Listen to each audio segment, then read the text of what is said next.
Hi, everyone. Alongside Jonathan Choe, I'm Ravi Kapur. After Game 4 of the NBA Finals, and tonight was the Steph Curry show. Steph Curry with 43 points, literally putting the Warriors on his back, carrying them to a 10-point victory, 107-97, and the Warriors have now evened up this series. Yeah, this was the Golden State Warriors with their backs up against the wall, and the Warriors coming through off the hot shooting of Steph Curry. And look, today it was the balanced attack by the Golden State Warriors and the rebounding. The Warriors team total 55 rebounds to 42 for the Boston Celtics. And Andrew Wiggins, 17 points, 16 rebounds. That making a huge difference tonight. Balanced attack all the way around. Andrew Wiggins, the unheralded story. Wiggins tonight, 17 points, 16 rebounds. Klay Thompson also chipped in with 18. But I got to go back to Wiggins because you can notice the offensive boards. It wasn't until the fourth quarter where you looked up at the scoreboard and you're like, 16 rebounds.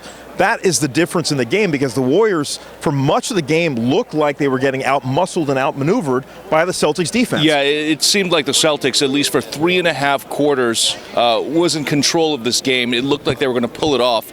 But the Warriors started to get real hot in the final 4 or 5 minutes of the game, and the Celtics went ice cold. Al Horford, pretty much the only field goal in the final couple minutes of the game. I mean, that is not going to win you a game when you have Steph Curry on fire shooting three-pointers. Look, a lot of unheralded players today, especially for the Boston Celtics. Derek White hitting 3 three-pointers off the bench. He finished with 16 points total. Jason Tatum chipping in with 23 points. Jaylen Brown 21 points.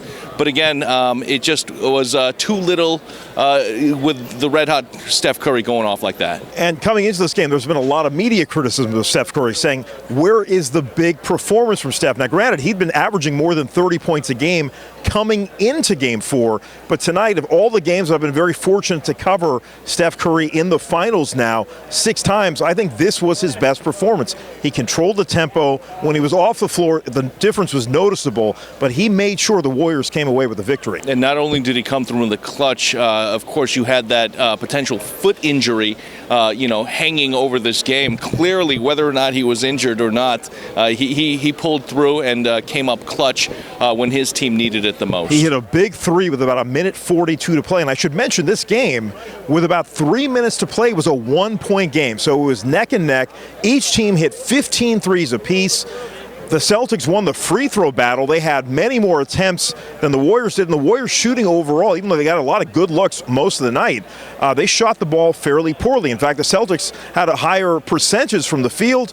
But in the end, Steph Curry hitting that long bomb, the difference in this one. If you're the Celtics, you got to feel disappointed because, hey, they had a chance to have a 3-1 advantage. They didn't play that well throughout most of the night, but they certainly had control of the game for a large part of it. Yeah, they blew their opportunity. This could have been it. If the Celtics won, they would have taken a commanding 3-1 series lead. Instead, they go into Golden State Chase Center with a 2-2 tied series instead of a 3-1 lead, and now they have to face an extremely loud, aggressive Golden State fan base. And again, I want to also mention Draymond Green. I mean, he played a huge game. You can't tell in the box scores, but he had at least 9 rebounds, I believe, 8 assists, and he was making all the hustle plays in the end. And again, the story today, the out-rebounding, Golden State Warriors out-rebounding the Boston Celtics, as well as the Celtics shooting, going ice cold in the final few minutes of the game. They only scored on 1 possession in the final 8 possessions they had down the stretch. So the Celtics fall short. We're going to go now to San Francisco for Game 5 Monday night with this series tied at 2. For Jonathan Choe, I'm Ravi Kapur. We'll see you from San Francisco.